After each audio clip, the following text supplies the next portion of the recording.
Nagsisimula ang pelikula sa isang lalaki na kumukuha ng larawan ng tatlong katao. Habang naghahanda para sa pag-shot, may napansin siyang kakaiba sa ilalim ng mga paa ni Chris. Naisip ni Alicia na nangangailangan ng tulong ang lalaki kung paano gamitin ang camera, ngunit malakas siya nitong sinigawan na huwag gumalaw.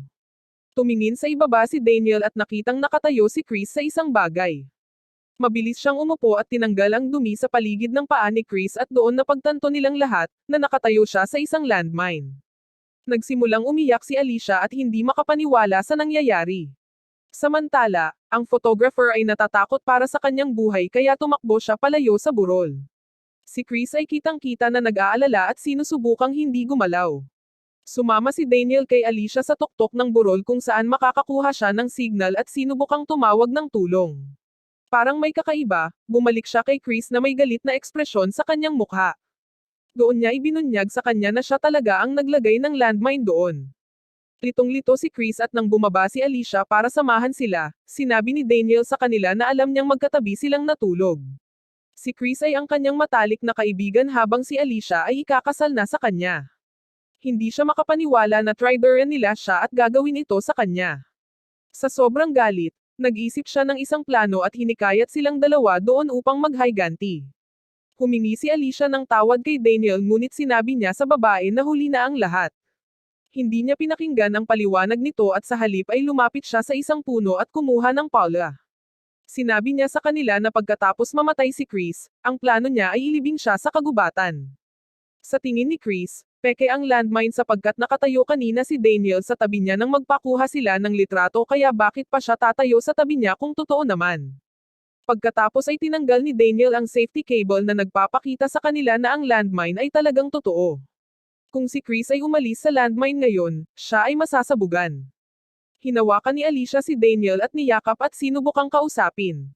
Ngunit ayaw niyang makinig at galit na galit. Sinabi niya sa kanilang dalawa na naisip niya na mapagkakatiwalaan niya ang mga ito at nais niyang gugulin ang buong buhay niya kasama si Alicia. Pagkatapos ay itinapon niya ang safety cable at umalis. Maya-maya, makikita si Daniel na nakikipagkita sa photographer na kinuntsaba at inutusan niya para patayuin si Chris sa landmine habang nagpapanggap na kumukuha ng litrato. Nanatili si Alicia at nahanap niya ang safety cable at sinubukan niyang ibalik ito sa landmine. Kahit anong pilit niya, hindi niya ito magawa. Pagkatapos ay nagpasya siyang kumuha ng pala at nagsimulang maghukay ng isang butas.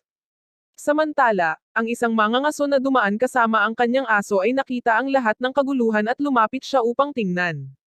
Sinubukan ni Alicia na ilayo ang aso kay Chris ngunit dumating ang mangangaso dala ang kanyang baril at inutusan si Chris na tumalikod.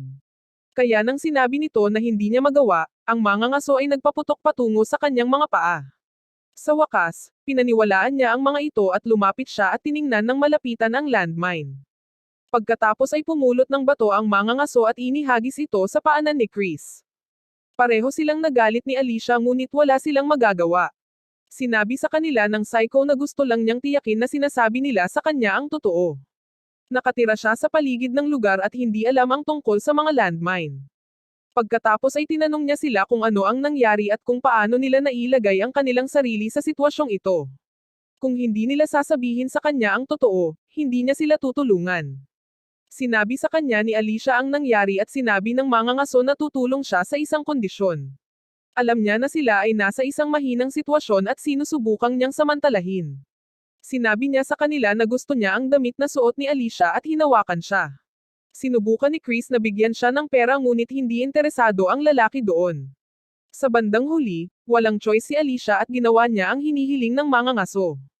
Sinimulan silang tulungan ng mangangaso ngunit biglang tumunog ang radyo sa kanyang bag. Narinig ito ni Alicia at tumakbo siya at nagtatanong kung maaari niya itong hiramin para humingi ng tulong. Muli, pinaglalaroan ng hunter ang kanyang damdamin at sinabi sa kanya na pwede niyang hiramin, ngunit mayroong isang kondisyon. Pagkatapos ay itinapon niya ang scarf na ibinigay nito sa kanya sa lupa at sinabihan siyang gumapang para kunin ito. Nagalit si Alicia at pinulot na lang ito, ngunit muli ay pinilit ng lalaki na gumapang siya upang makuha ang scarf.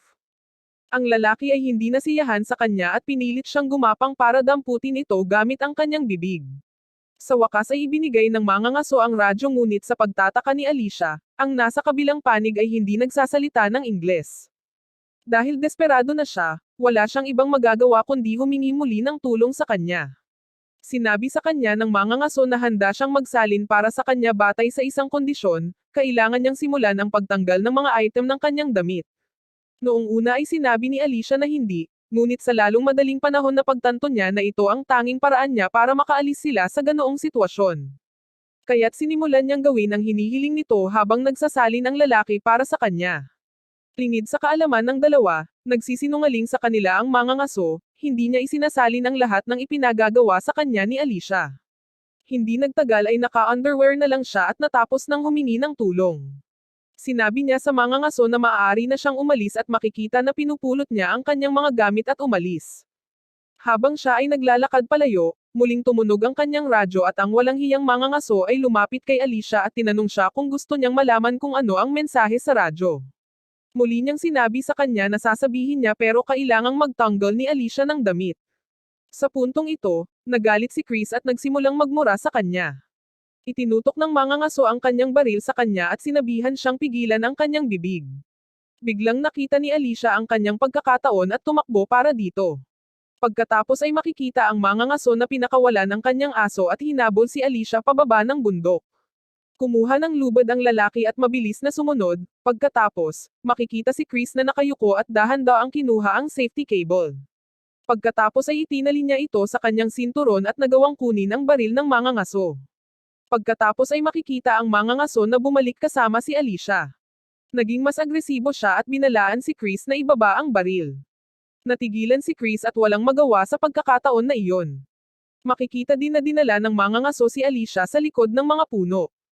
Itinaas ni Chris ang baril at nang malapit na siyang magpaputok, ang aso ng hunter ay tumakbo kay Chris at pinatumba siya. Pumutok ang baril at sa kasamaang palad, sa halip na tamaan ang mangangaso ang tinamaan nito ay si Alicia. Nakapagtataka, kahit papaano ay hindi sumabog ang landmine nang natambo si Chris sa lupa. Nang tuluyang magising si Chris, nalaman niyang umalis na ang hunter kasama ang kanyang aso.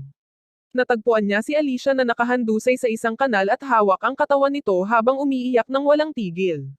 Pagkalipas ng ilang linggo, makikita si Chris na pumunta sa isang bahay kung saan tinanong niya ang babae doon para humingi ng tulong. Pinapasok naman siya ng babae para magpaliwanag. Biglang, makikita ang isang lalaki na papasok sa bahay at doon nalaman na ito ay ang bahay ng hunter. Hindi makapaniwala ang mangangaso sa kanyang nakikita at nabigla ito. Nagawa niyang gumawa ng dahilan at mapaalis si Chris sa bahay at binalaan niya si Chris na lumayo. Nang makauwi ang mangangaso, binitawan niya ang kanyang aso at hinabol nito si Chris. Kinalaunan, narinig ng hunter ang aso sa labas at nagmamadaling lumabas at nakakita ng dugo sa buong sahig. Pagbalik sa loob ng bahay, makikita si Chris na dala-dala ang aso kung saan ipinaliwanag niya na nabangga ito ng dumaang sasakyan. Nang bumalik ang mangangaso, mabilis niyang kinuha ang kanyang baril at itinutok kay Chris. Matalinong inilabas na ni Chris ang mga bala at binaril sa binti ang mangangaso. Pagkatapos ay sinabi niya sa mag-ina na dalhin siya sa loob. Pagkatapos ay makikita na inutusan ni Chris ang anak na babae na igapos ang kanyang ina.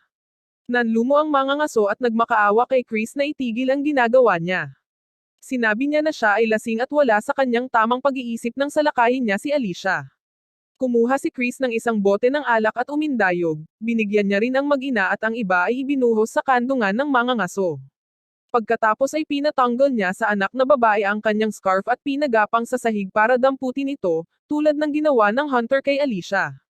Pagkatapos ay inilagay niya ang scarf sa bibig ng mangangaso at nakikipaglaro ng mind games kasama ang pamilya.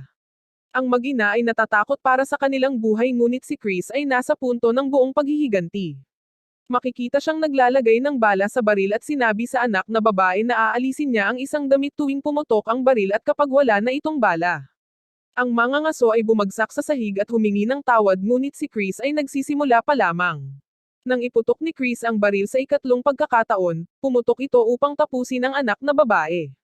Napasubsob siya sa sahig dahil sa gulat sa ginawa niya. Nakaupo lang si Chris habang nakatingin sa bangkay na nakabaluktot sa sulok, sa wakas ay nakapaghiganti na siya at doon natatapos ang pelikula.